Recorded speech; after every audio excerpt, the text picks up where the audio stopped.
There is only one man who would dare give me the raspberry. Lou Diamond. It's time to take an inside look at those that are taking their lives, their businesses, and their passions to the next level. Get ready to thrive loud with Lou Diamond. Welcome, everyone, to another episode of Thrive Loud with Lou Diamond, connecting you to the most inspiring and amazing people that are thriving each and every day. I'm your host, Lou Diamond. Today on Thrive Loud, we have a very fun episode that I've actually earmarked on my calendar to look at. We have the head of storytelling by the numbers. She is being introduced to you for the first time, but this is not the first time that I've had a conversation with her. We actually went back and spoke about 6 months ago and interjected throughout this interview. You're going to hear little pieces of that thrown in. But one of the things that happened at the end of the interview was Samantha, like all of us, is a work in progress. And at the time, it wasn't necessarily, we'll call it, thriving at the top of her game because there was a lot of things to sort out. And I remembered saying, I think there's more of a story to tell here. And I want to hear it when it's a little bit further baked and further cooked. And man, that was a fun conversation to have because a lot has happened since then. So what I want the listeners to get familiar with and have a fun conversation is we are here with Samantha Roberts. Samantha, how are you today? I'm doing so well. It's so great to be back in conversation with you. Samantha is engaging, exciting, fun, and has a really cool story. So what I want our listeners to hear is a little bit of the evolution of your journey because you've been quiet for quite some time and now all of a sudden are coming onto the scene just about every day. Yeah. You do that, bring everybody up to speed as to what your gig is right now and what you've been focused on. Yeah. Over the last 18 months, I would say I was embarking on a second awakening, right? After building a 15-year career in corporate America as a mute and nonverbal data analyst, strategy specialist in large organizations, building a corporate career, I didn't use my voice. I curated and created this environment for myself, this life for myself where my voice wasn't needed, but it didn't come out of the blue. For me, it started with multiple car accidents back to back and then flipping a quad down a rock quarry, 450-pound quad over my 120-pound body. To say the least, if I wasn't wearing the gear I was wearing, I would not be here today. And within the last 18 months, I would not be where I am today without the power of community. So it's just been an entire trajectory in the middle of that of discovering my own self-worth and value and my point of view. And amongst all of that, regaining the capacity of my mind and my brain, because I had post-concussion during that period as well. And the part of me that didn't break was the analytical side. That's why I leaned into it with such ferocity. I just loved numbers my entire life. You know, as a kid, the little bit of time I spent in foster care after my mom left, they didn't take away a Barbie doll. They took away my flashcards, right? And so numbers have always been really, really special to me. And when I kind of fell in on myself with this depression and chronic pain over that 12-year period, and I was primarily nonverbal, I leaned into those analytics so hard. I left my security of Oregon and went off into New York City on my own and said, I'm going, you know, before these accidents, I had these big dreams. I had a mentor at 18, 19 years old who showed me what you could accomplish in corporate America if you dared, if you went off and did these things. And, you know, the very first gift he gave me was Malcolm Gladwell Blink. He said, you've got something. You might be tiny town Sam, but there's something in you. There's something greater than just the resilience you've had to come through your childhood. There's something more with that mind and that sharp acuity you have to go and bring something to the world. So he fostered that. Samantha, I want to understand and have our listeners get a real understanding. When you say that you were nonverbal, were you just the quiet person and just not speaking to people? Or was it just you were very, very introverted and you just didn't feel comfortable? What did that look like 18 months plus ago as if I were to see what Samantha Roberts would be? So by by being an analyst in corporate America, working directly with senior leadership, they love for you to be succinct, and they love for you to, get shit done, as one might say, right? And the less confrontational you are, the better off they are. So curating my career in that respect was one thing, but it stemmed from the first 2 years after that accident. I was 100% nonverbal. 100% nonverbal. I was alone. Technology was very active at the time, 2007 to 2009. So I was doing my research for my mentor from home remotely, right? The very forefront of that remote working in that capacity. And I spent all of my time alone. There was no need to have a voice. There was no one to communicate with. Email and typing quickly was enough for me to engage with everybody that I needed. And then, 2 years beyond that, I moved, to New York, and I tried again, to start over. And I found friends who were, musicians and artists and all these people who don't communicate by having long-winded conversations. They express themselves with their body and with picking up an instrument, right? And so I was that person in every environment who just, smiled or leaned forward, and that was my power. But to keep it in perspective, during that time, I had such depression and chronic pain.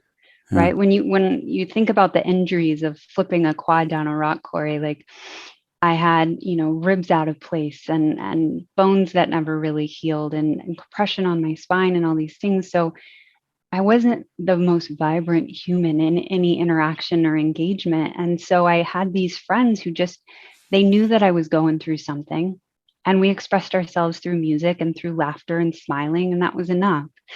And again, when you pair that into this love of numbers and diving into corporate America and being able to be that expert in that space where data visualization, became my language, the global language that we can all connect with is numbers.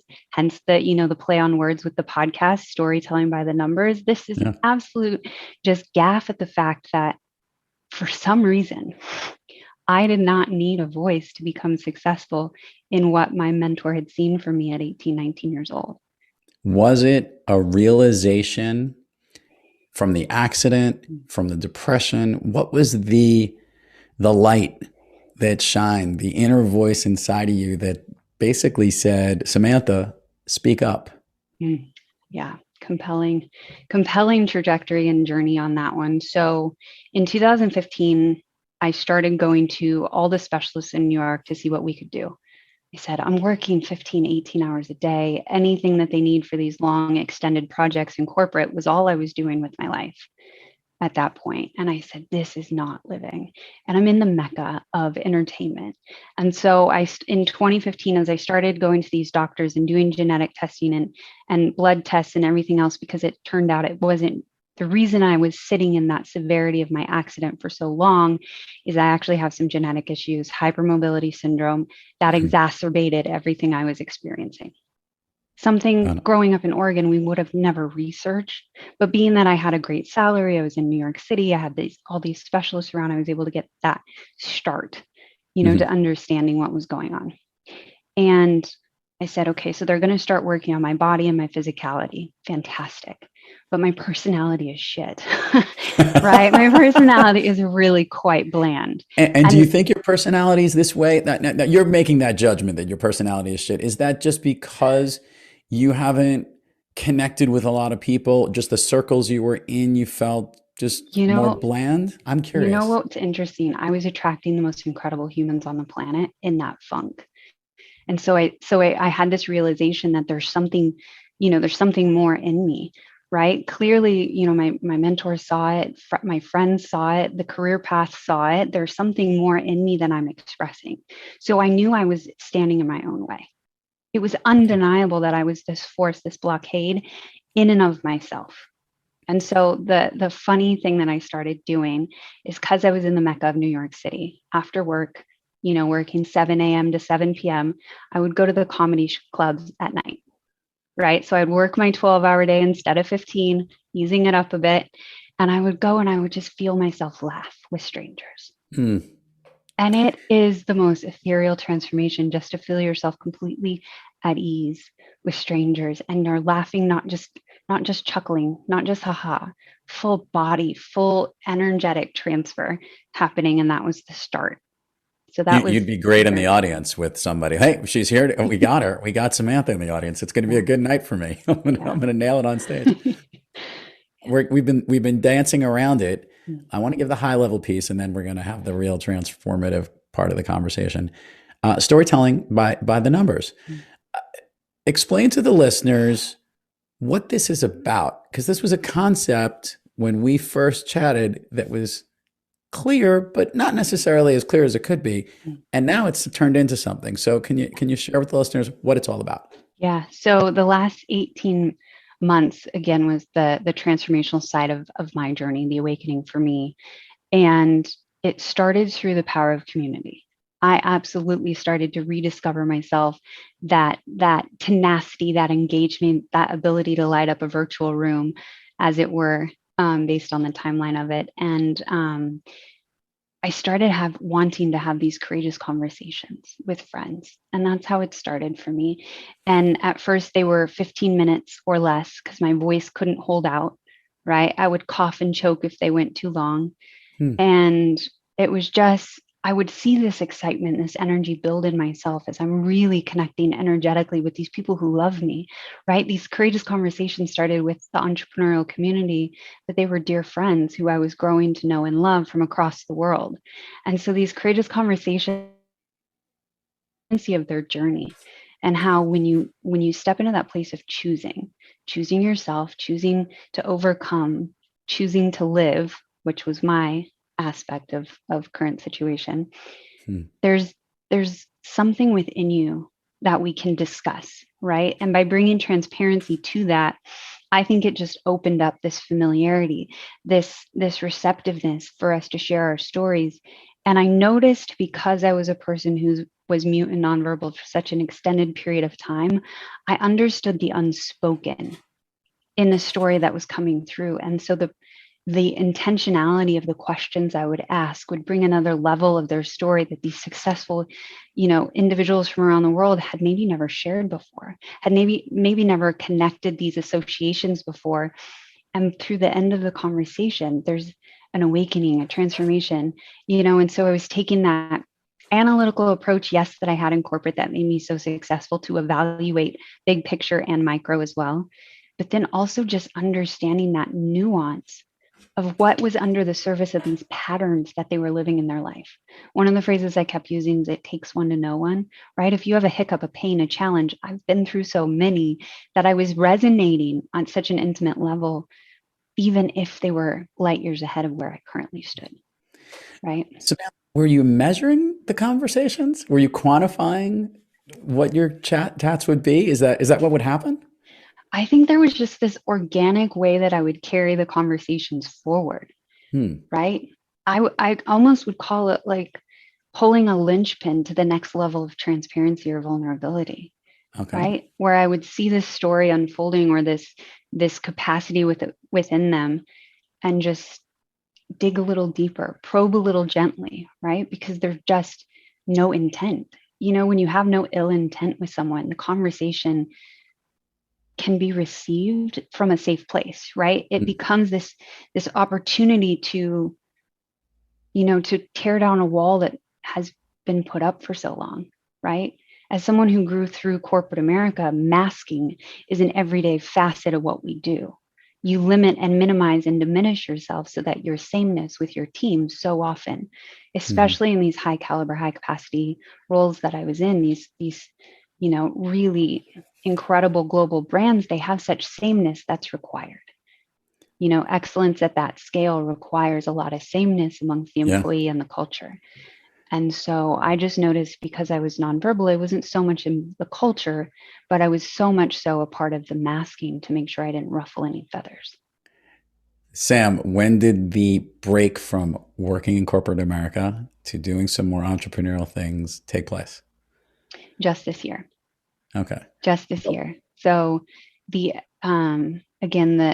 whole journey of the last 18 months. So October 2019 is when I had two emergency life-saving surgeries. It turned out on top of the hypermobility syndrome, I have May-Turner syndrome as well, which is a blood clotting issue, which further complicated everything that was going on with my body because it created incredible compression on my spine, swelling in all of my extremities. And so when we had these surgeries, I, at the same time, had joined up with mentorship communities and had, Grant Cardone's mentorship community, Pete Vargas's, and Dean and Tony Robbins. And so I was surrounded by the world's greatest thought leaders, truly at the same time that I was in my rock bottom of health, because those surgeries led to 3 days a week of physical therapy, an intense recuperation period, and all these things, right?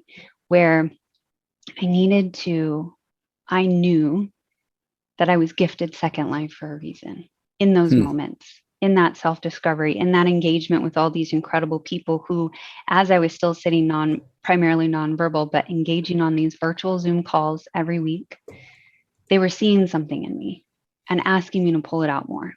And as I was, splitting time between engaging with them, working on my health, and, still flourishing in corporate America, director of sales planning for $1 billion division at 32 years old, right? Very, very ambitious, hectic life. Everything in renewal at the same time, and just kind of led through first courageous conversations, secondary courageous conversations, leaning further into it, and then having people, continually after the fact go, that was different than I've ever been interviewed before. A 9-time best-selling author, Sam Silverman, I interviewed him recently, and afterwards he said, I've never been interviewed like that. And these are just some of those engagements where you just sit back and you go, okay, they can see it before I can see it. I'm going to keep leaning in. These conversations that you're having, you're now not having them in New York. Share where you are right now. I left New York City in January. I moved myself down to Miami Beach. Got quite a few friends down here from that entrepreneurial community that I built over the last 18 months.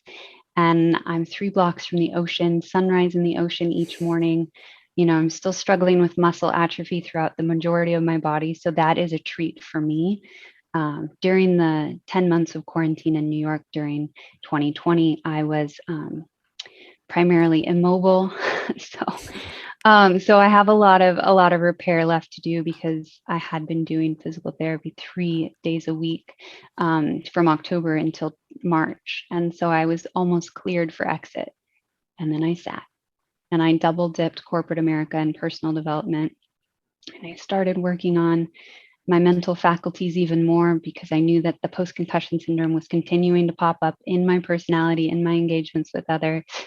And it was part of the linchpin I wanted to pull to be able to articulate myself, right? So many different personal practices were happening over these last 18 months where I started reading my books visually and listening to my audiobooks at 3 to 5 times speed. And when I tell you it does something different to the synapses of your brain, it is undeniable.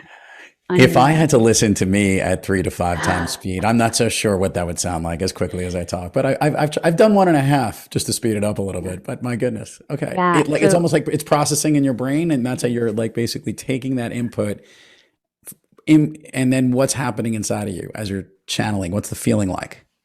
So for me, there used to be so much pressure in my head when I would try and learn something new. And as a senior analyst in corporate America, every single day is something new. So I was constantly and consistently uncomfortable, but pushing through it anyway, because I was like, there is no choice, right? There's no other path forward than just to do it. But now there's such an ease to the way that I articulate myself, sense myself, receive others. And I've noticed since I started doing the rapid pace with video as well, it's a whole other level, right? Because you're able to engage visually and audibly. And the synapses of your brain are also working on the unconscious, right? So there's just this other level, just complete ethereal adaptation of the way that I receive, perceive, and accept what's going on around me. And you see the light in my eyes right now. Like, it's the most exciting thing. And I've started to engage neuroscientists and different friends that I'm meeting virtually because I want to do a study on this. What is happening with this, I think, is so ethereally compelling that I think it deserves a little bit of space and time. So listeners need to know this part. Okay. So now, and this is the part you can opine after I say this part. When we first had Samantha on this program, I interviewed with her, and even what she looked like, the energy that came out of her, it did not come across as well as you've been listening to it, listeners, right now, where you can sense excitement in her voice. I could see it in her eyes. I know she's been down in Florida, so she's all glowing from all the sun, but even physically in the way that she's smiling and looking, and even from 6 months ago, the amount of change in the way that you were speaking, the energy, the pace has been elevated. Yeah. Do you agree with this, first of all? 100% agree. And what happened in these last 6 months is what I want to know. And share with the listeners also what you're doing, because you have a program and a show that you're interviewing with people each day. You're in front of the camera all the time. Yeah. Share with people what's happened over these last 6 months, because they'll be fascinated. Again, it starts with those audiobooks and that listening at rapid pace. For 100%, that altered, the quickness, the access that I have to my thoughts. I was a brilliant child before I had my accidents, and the way that I played with language my whole life up until that point was always a thing of, poetry. I loved language. I loved the precision of language. I loved the nuance of language. I love the way it helps transfer energy. I love the way it can be received audibly and visibly.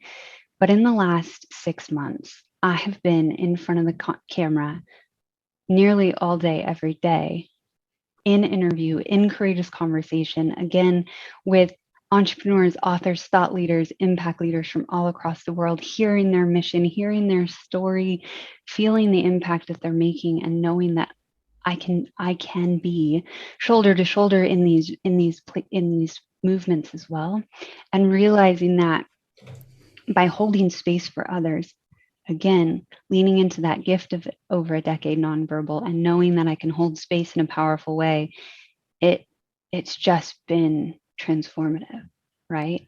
Yeah. And when you pair it all together with just the consistency and the repetitions, every artisan gets better with repetition, right? And it was something I had a lot of time to make up for, and I had a mission, by the end of this year, I would be in a completely different space. And I'm so pleased. I mean, honestly, the transformation, I could have never envisioned it. And now I get to, hold space for others to unlock, to open up. And yeah, it's such a gift.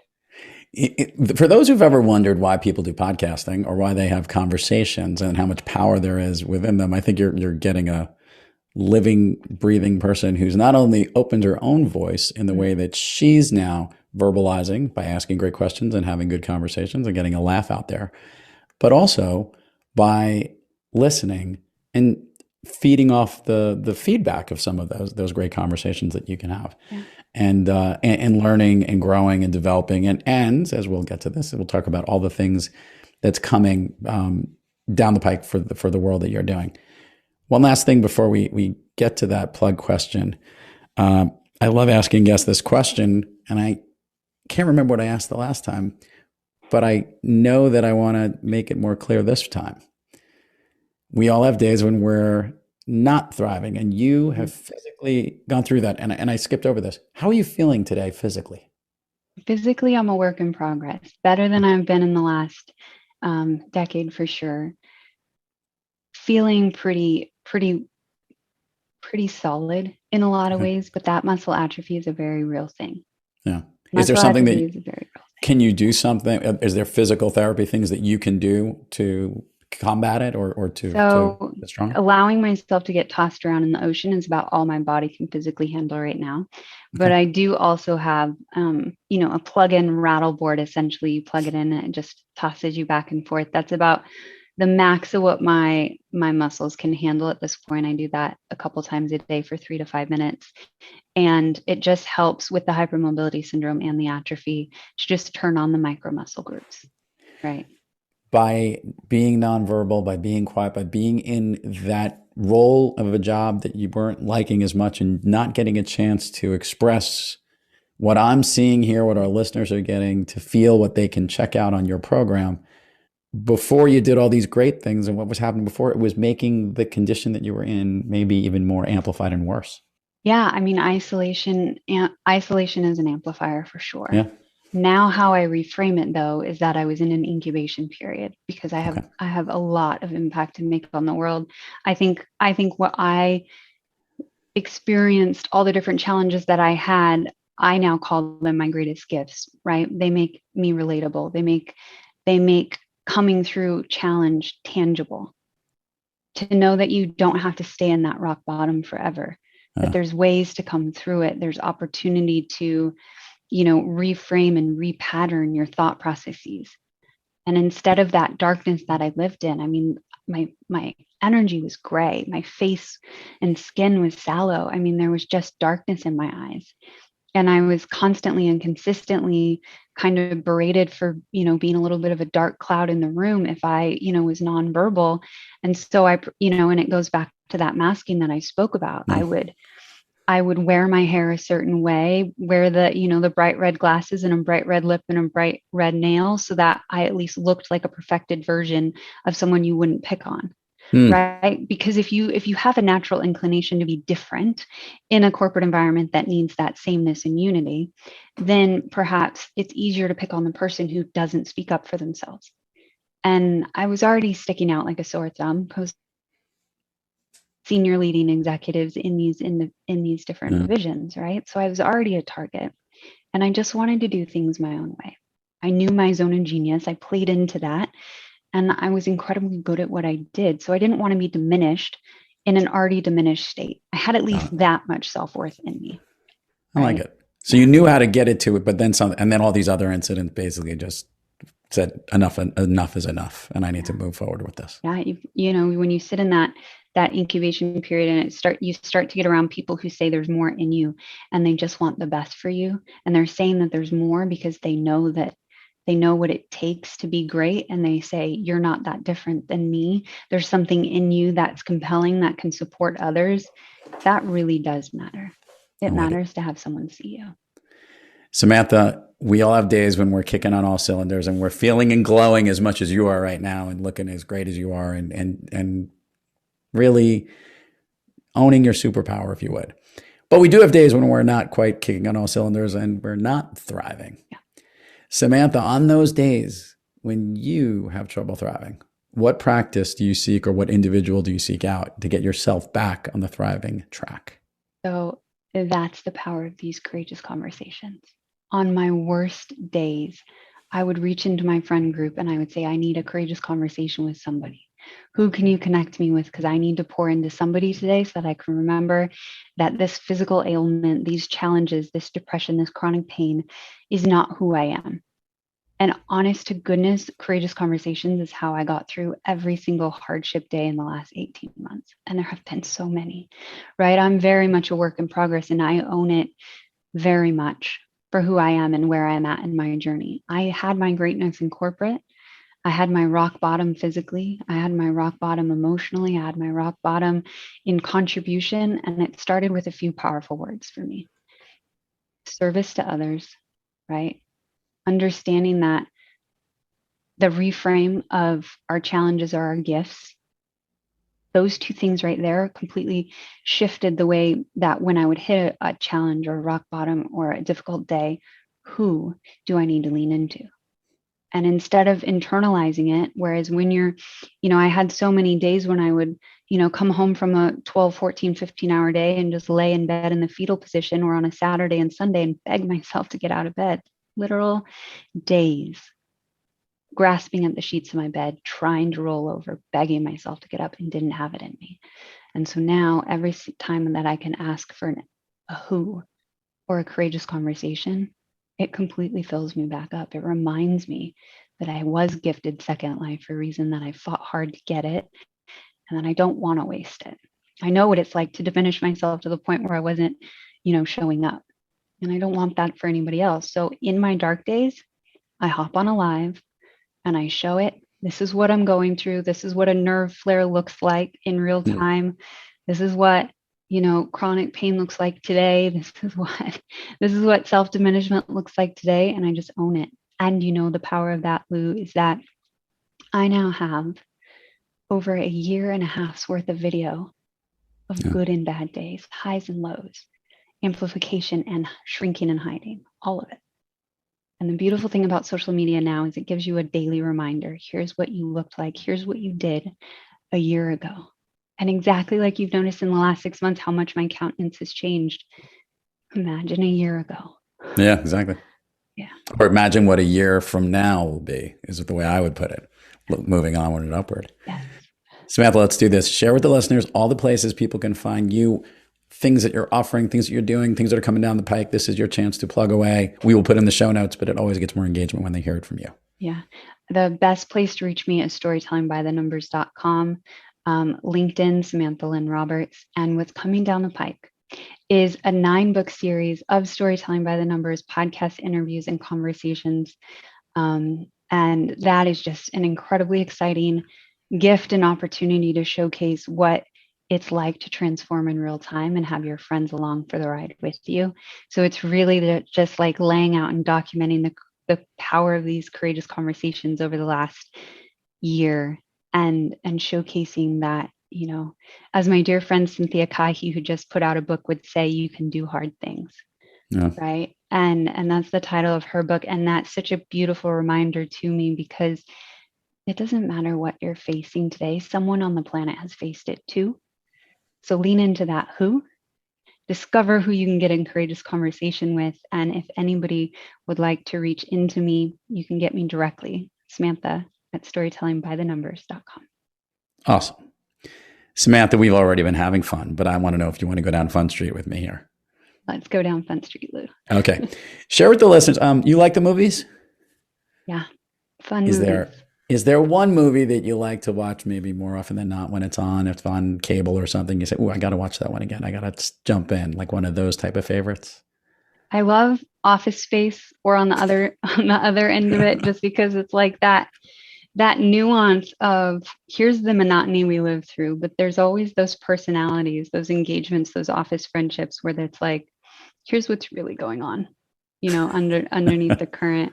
Or when I want to, think deep, Radio or Shawshank Redemption. Those are two really heartfelt, beautiful pictures, plus the story, plus the energy and the growth that happens throughout each of those. And that hope never dies. Very true. Yeah. Okay. I'm going to do the speed round here with a little curveball for Samantha. First thing that comes to your mind, these are things that lift you up, make you feel good, motivate you. Most of them make you thrive. And you don't have to think too hard about it, whatever comes to your mind. Okay. Of late, a song that you're listening to that might be your jam, or it's a song that pumps you up. Not great with titles, but it's anything that really is like, there's sadness and overcome, and then there's like this breakout star moment. So It's just like that energy of like, yes, you've been through, own it. That's your gift. I like it. Yeah. Favorite food that's not a dessert? Oh man. I mean, first thing that came to mind was mint chocolate chip ice cream, because that's my favorite thing. But we now know what we got in dessert. That doesn't have to be a dessert. For me, that can be breakfast.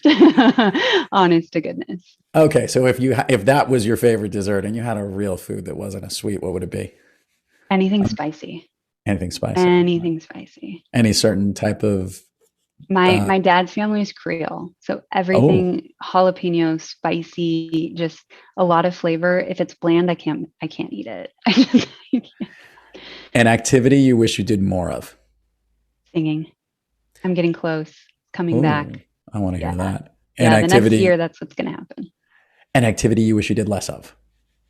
Sitting in front of my computer chair. As much as it's grown me and helped me, it's time to get up and start being on stages and getting out in front more. If I could snap my fingers and you can go anywhere in the world, Samantha, where are you? Croatia. Have you been? No. But you want to go. Why Croatia so much? Yeah.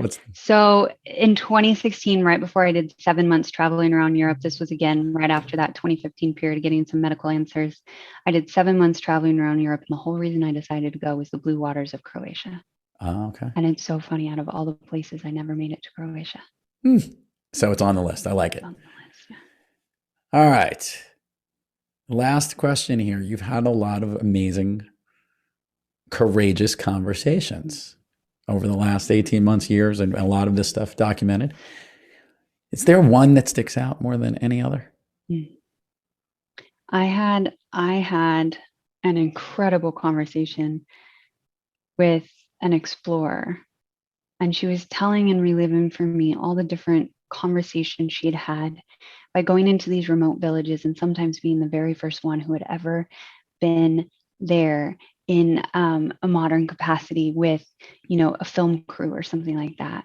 And how she worked so diligently to maintain the non-technological impact of arriving, and just the subtlety of the way that they communicated. And we talked about the nonverbal communication that happens in that sort of situation when you're coming to these remote tribes and you're really working through, engaging with them, documenting their history, and you're figuring out the nuance of how to do that. So that's definitely the one that stands out the most, that I resonate back into the most, because even in that conversation, we took her to a new level of sharing that, even with as expressive as she was, it was a new level of depth for her. So that one really stands out for me. It was so special. Samantha Roberts, I can't wait to catch up with you in the next 6 months, because I don't even want to. I'm going to have to do it in like 2 or 3 just to hear where everything goes. I'm so glad you're on the track you want to be. I'm so glad you went to warmer climates. Maybe a little too warm right now, but totally get it. And I think the whole world is really glad that you took that nonverbal thing and figured out how to move through it and share your voice. And thank you for sharing your voice here today on Thrive Loud. Wow, what an honor. Thank you so much, Lou. And thank you for doing a check back in. It's really incredible to have the documentation of the journey, and to know that it's received when you transform, that others can see it too, that you're not just, beating your head against the wall. There's transformation that's happening in that process. So thank you for holding space for me today. Really. Absolutely. And to all our listeners out there, thank you for joining us. And until next time, keep thriving onward and upward. And remember, be brief, be bright, be gone. You've been listening to Thrive Loud with your host, Lou Diamond. Head on over to Spotify, Good Pods, or wherever you get your podcasts, and subscribe and listen to all of our incredible episodes. Follow Lou at Thrive Loud everywhere on social media, and head on over to thriveloud.com to connect directly to Lou and learn how you and your business can thrive loud too. Thanks for listening.